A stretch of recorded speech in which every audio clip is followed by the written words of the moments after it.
Nom, Sergi Albert. Actor a La Bella i la Bèstia. Ara mateix estic fent els 3 personatges protagonistes de l'espectacle que podem veure al Barcelona Teatre Musical, a l'antic Palau dels Esports, allà a Montjuïc.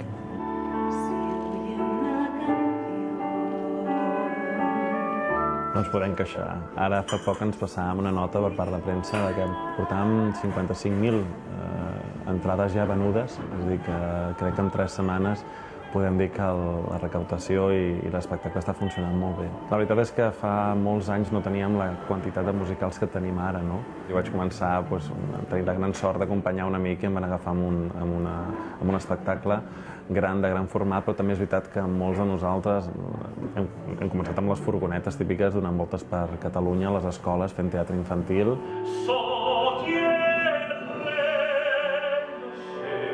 M'agrada cantar. Són exigències de guió, és com el cabell, no?, que dèiem. Nosaltres, malauradament, moltes vegades se'ns tatxa com a actors de musicals i, per tant, dona la sensació que només l'únic que sabem fer és cantar, no? I no, evidentment m'agrada la feina que faig, estic encantadíssim de poder treballar amb el que faig i de tenir la continuïtat amb Spamalot i ara amb La Bella i la Bèstia. En realitat som intèrprets, som actors. I vivim de la nostra feina i de la nostra interpretació.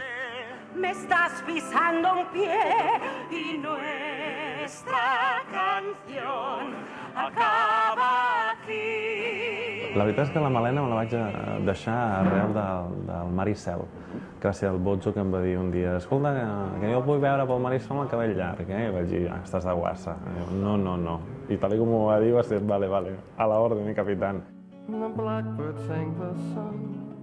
vaig treballar al bus turístic de Barcelona i amb el bus turístic em van fer fora. Puc dir, no pas perquè em portés malament, el problema és que jo agafava el micròfon i en lloc d'anunciar la parada següent moltes vegades anunciava, quan anàvem a la plaça de Toros els feia cantar el Viva Espanya, o quan anàvem a Montjuïc els feia cantar la cançó de les Olimpiades.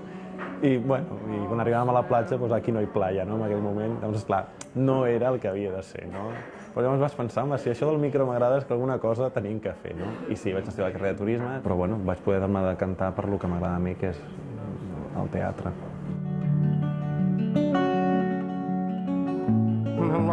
Jo reconec que el llibre per mi ha estat el gran acompanyant en molts espectacles i sobretot en molts viatges. Quan estàs sol fora de la teva casa, un llibre sempre et fa companyia, no?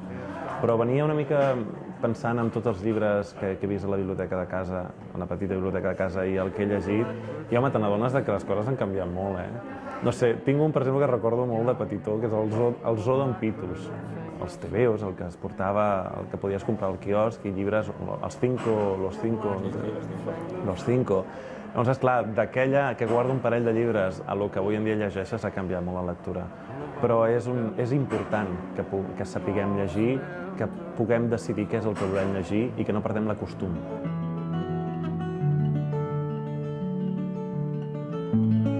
On llegeixes? A quasi tots els transports públics, Comencen pel metro i acaben per l'AVES. Ara, per agradar. Jo recordo moments molt macos al Berguedà, a l'Osona, a mig de la muntanya, al Pedraforca, de poder tenir una bona lectura amb tranquil·litat i envoltat de natura. Quin llibre tens a la tauleta de nit?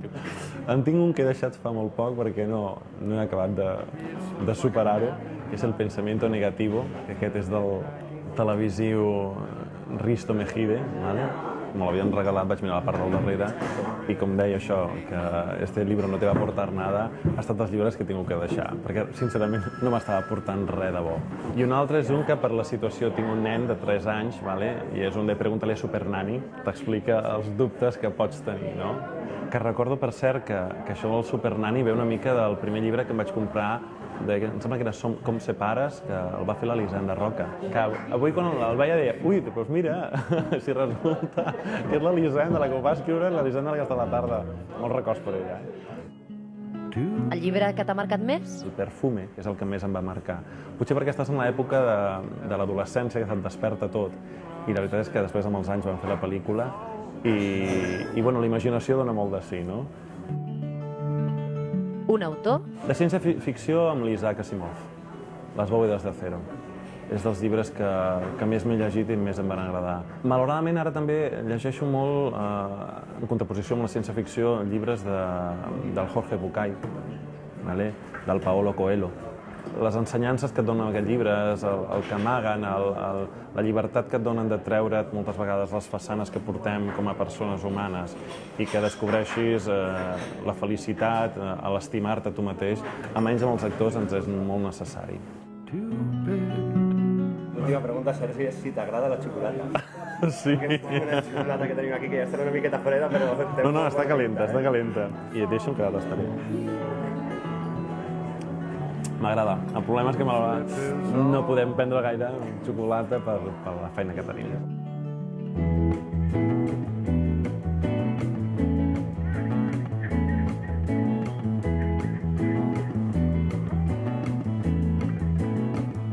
El fet d'escollir la llibreria és simplement pel fet de la nostra feina, per tant, els grans magatzems, perquè et donen, com la Casa del Llibre en aquest cas, et donen la seguretat d'estar en la ciutat que estàs, que nosaltres treballem sobretot molt a Madrid i Barcelona, de poder aconseguir els llibres que vols i en l'idioma que vols.